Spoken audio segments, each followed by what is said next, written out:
to give all praises, honor, and glory unto Yahawah, BAHASHAM, YAHAWASHI, BAHASHAM, QADASH. Also want to give double honors unto the apostles and elders and bishops of Great Millstone. Blessings and salutations unto the elect of Yasharahla, which consists of the so-called Negroes, Latinos, and Native Americans today, as well as you Akim out there enduring this truth across the four corners of the earth, teaching and prophesying through the spirit of Yahawah, BAHASHAM, YAHAWASHI, in truth and sincerity, as well as the men and women that follow, and those who might look like the other nations but are of the nation of Israel and their father's side by blood. And getting into a quick lesson, you know, starting to read in Wisdom Solomon again, and I ended up didn't get past the first verse, and the spirit kind of hit me. And when you go into this, well, I'll read it. This is Wisdom of Solomon 1:1. It says, "Love righteousness, ye that be judges of the earth. Think of the Lord with a good heart." And as we know, your heart is your mind. All right. And in simplicity of heart, all right, in simplicity of your mind, okay, seek him. Right?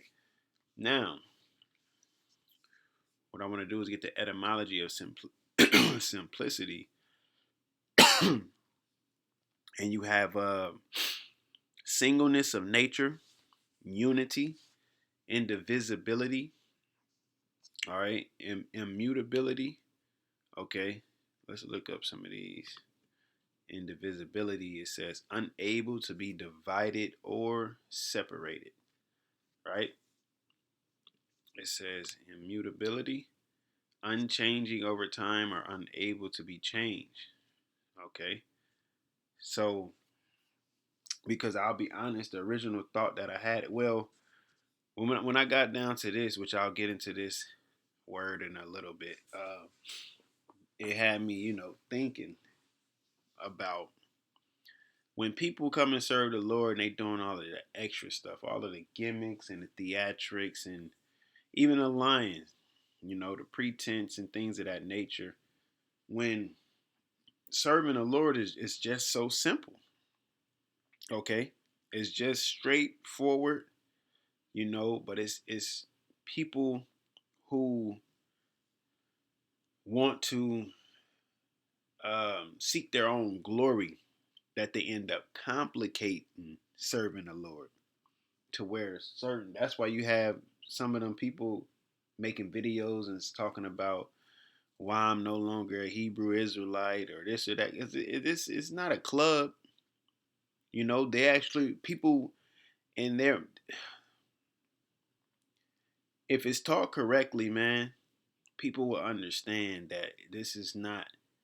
You can't choose to be an Israelite. All right. And what I mean by that, I mean by nationality. You either are or you aren't.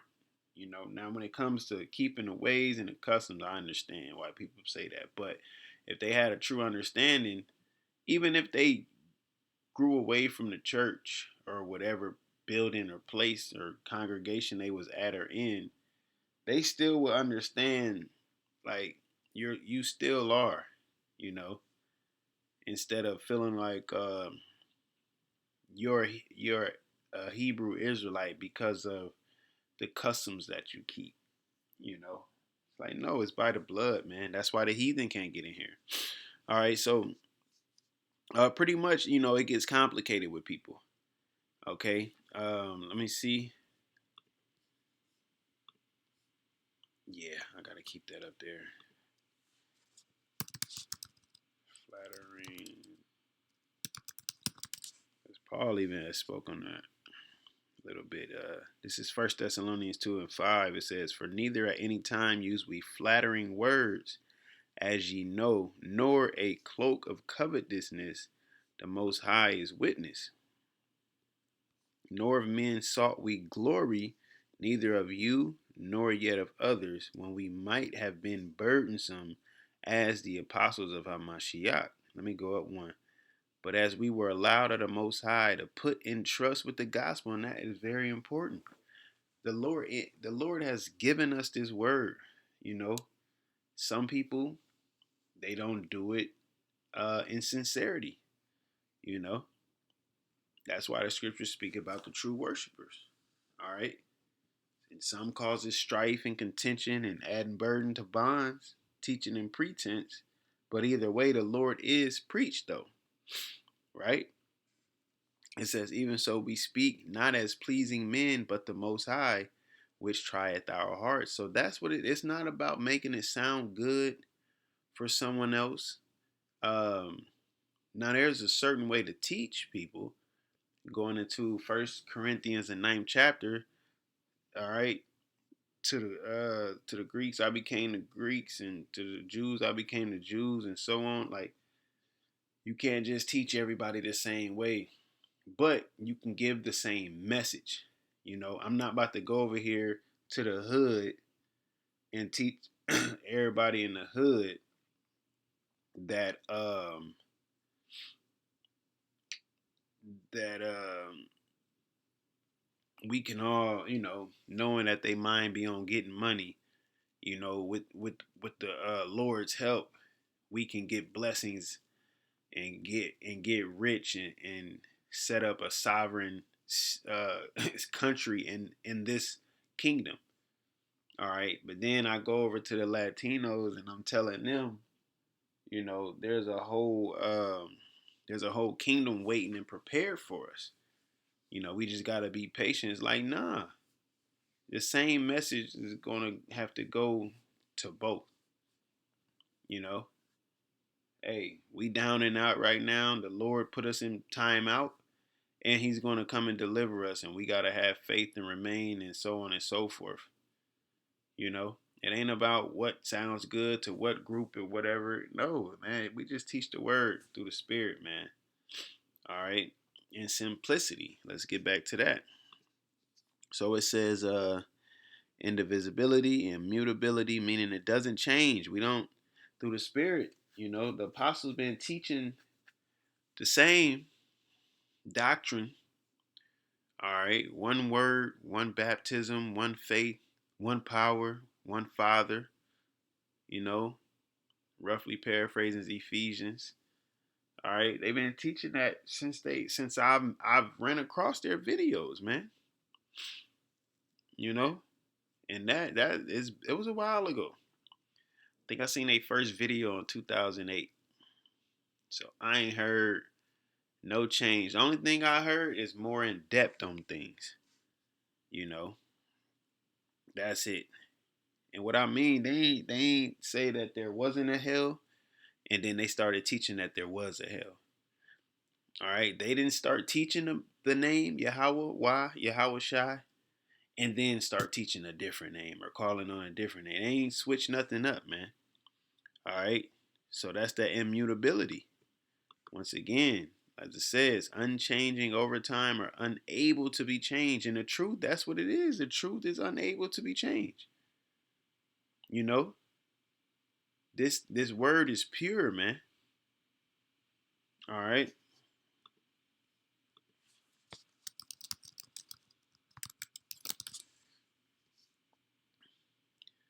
Come on, you could have looked that up for me.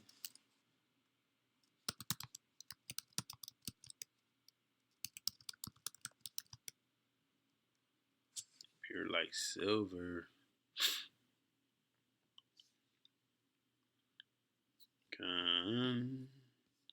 This is Psalms 12 and 6. It says,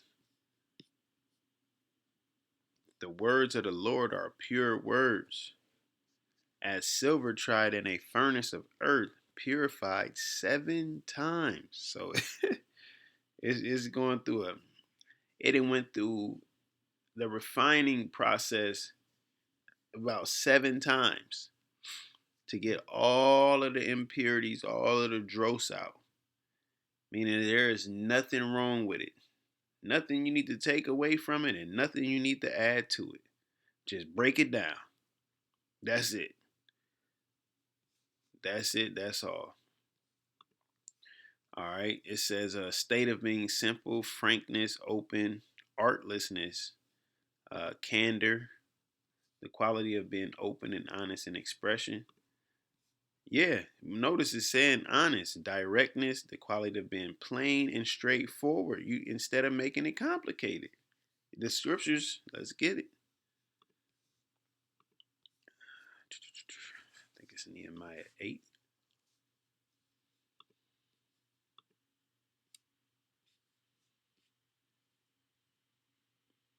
Yep, Nehemiah 8 and 8. It says, so they read in the book, in the law of the Most High distinctly, and gave the sense and caused them to understand the reading.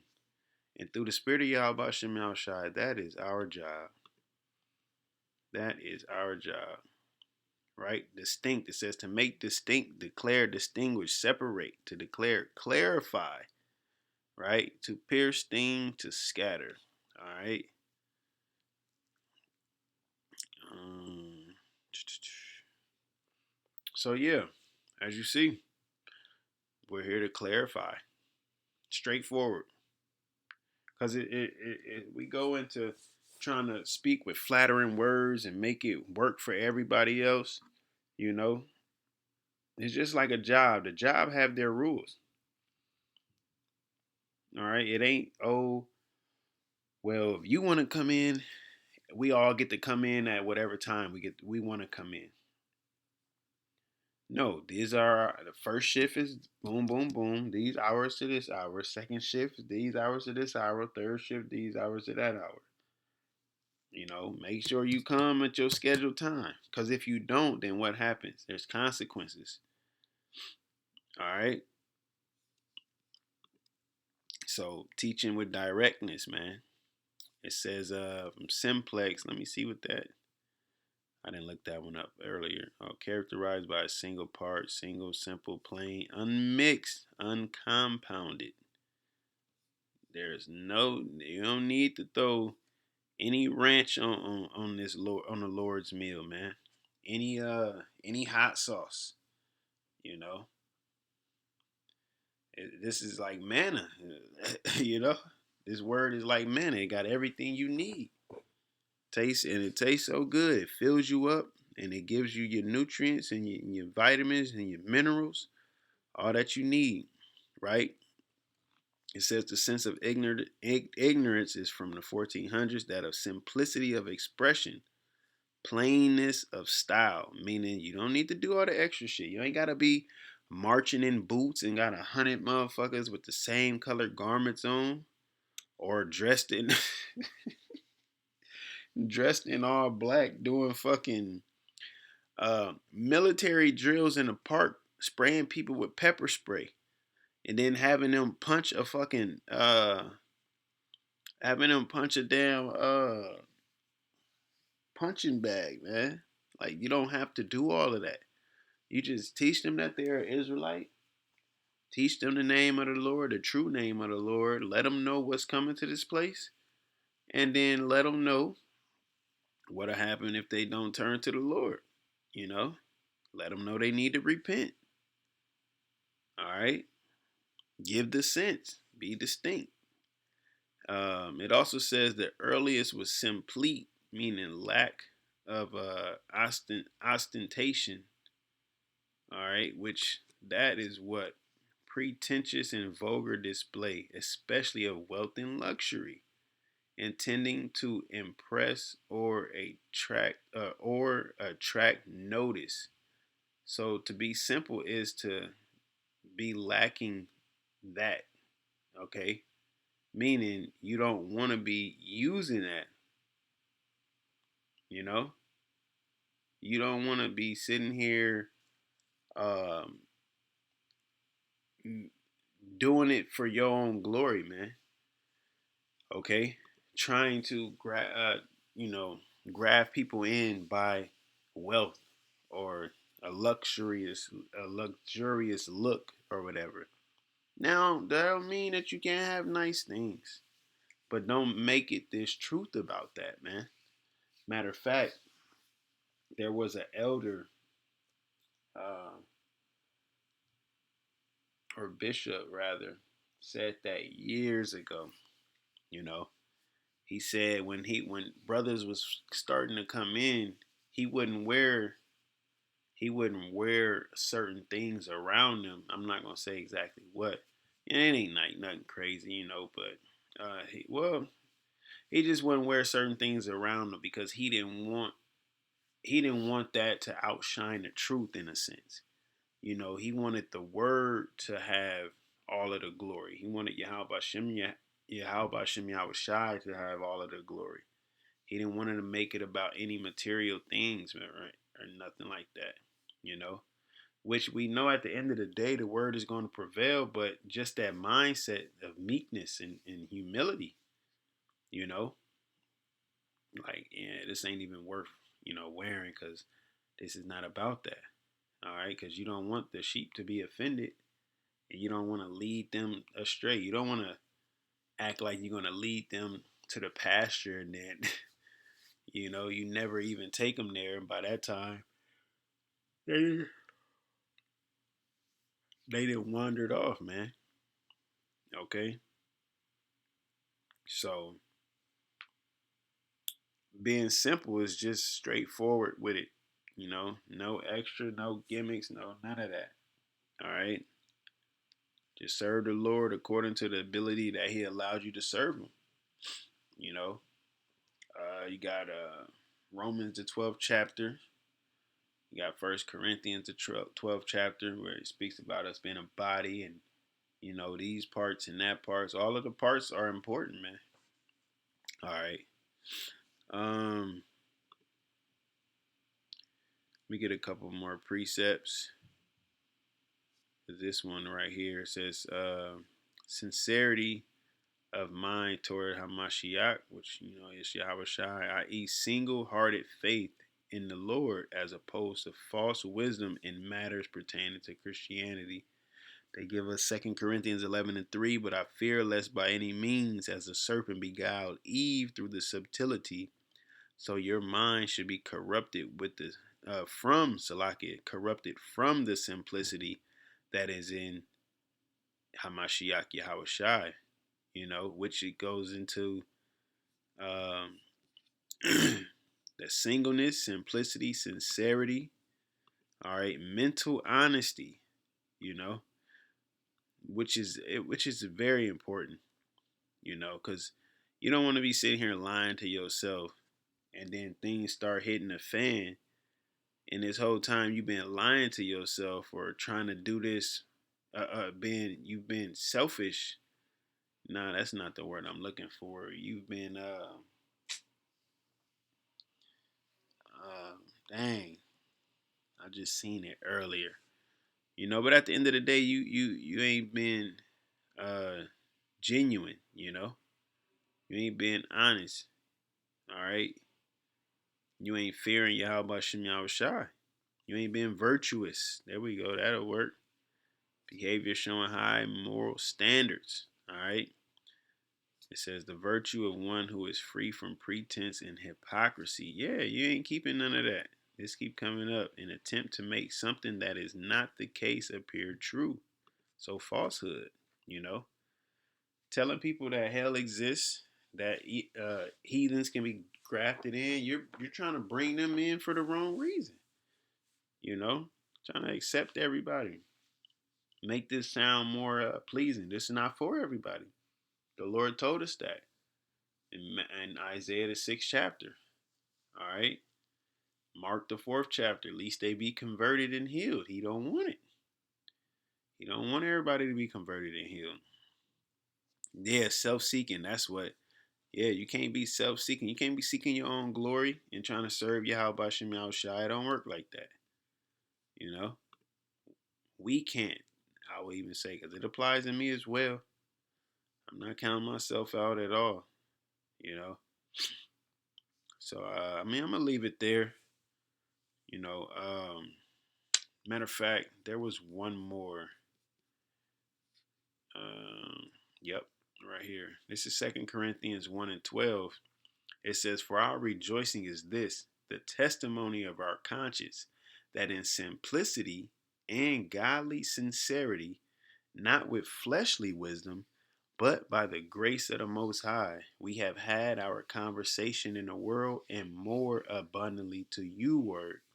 For we write none other things unto you than what ye read or acknowledge, and I trust ye shall acknowledge even to the end. Yeah, he's like, look, we real about this. We ain't faking the funk. We ain't here for our own glory. We ain't self-seeking with it. We doing this for YAHAWASHI and for you. To the point where he said, "I trust, and I trust ye shall acknowledge even to the end that you endure it. As also you have acknowledged us in part that we are your rejoicing, even as ye also are ours in the day of the Lord Yahushua." To show you that mutual respect and that mutual love, man. You know, he got love for them just as he got love for them being integral, and they got love for him for teaching in truth and sincerity, man. And that's what it is. You just teach the word directly and correctly through the spirit. You know, all of the extra stuff is not needed. Doesn't mean you know you can't have a nice looking garment or whatever the case is, and but at the end of the day, it's about teaching this word. It ain't about marching up and down the street and man, because what's gonna happen when Jacob's trouble hit? All right, the main thing you need to have exercise is your spirit. I'm gonna get that word as well.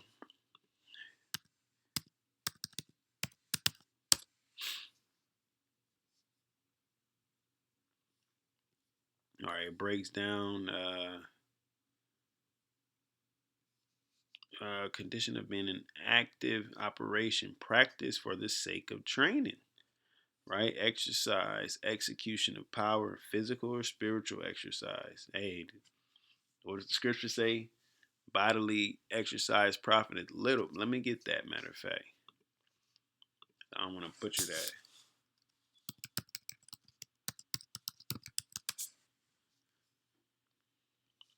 It says, for bodily exercise profited little, but godliness is profitable unto all things, having promise of the life that now is and of that which is to come. Right? So that godly exercise, exercising godliness. All right, that's profitable unto all things. Let's get that word, godliness. I think we just went over that with the Akim a couple weeks ago. Reverence, respect, piety towards the Most High, godliness, yeah, which is your faith, the quality of being religious or reverent, a belief or point of view that is accepted with unthinking, conventional reverence, devotion, religiousness, religion, holiness, so doing what you're supposed to be doing towards Yahweh Shem Yahweh Shai. Okay? That's profitable unto all things. That'll get you to where you're trying to go, which is salvation, I would hope. Ain't that our goal? It says, this is a faithful saying and worthy of all acceptation. Right? Yes, sir. So, where we at? Was it Second Corinthians? Yeah. All right, so yeah, I'm gonna end it there. Lord willing, you was edified, and we ain't gotta make this, thing of ours, as the Apostle Bar says. This thing of ours, man. We ain't gotta make it harder than what it is. We only make it harder when we don't follow the instructions. If you're putting together an entertainment stand or whatever, a dang park set, swing set in your backyard, and you just not following the instructions, you want to do it the way you want to do it, it's going to take you a lot longer to catch on, if you don't follow the instructions. Or guess what? You're going to put something together wrong. And then you're going to have to break it back down and then put it back together. And eventually you can be like, all right, let me follow these instructions. And that's how it is with Yahweh Shem Yahweh Shai, man. You got to follow the instruction and follow the path and follow the light. We'll get to where we're trying to go, Hey, so with that, Once again, I want to give all praises, honor, and glory unto Yahawah, BAHASHAM, YAHAWASHI, BAHASHAM, QADASH. Shalom.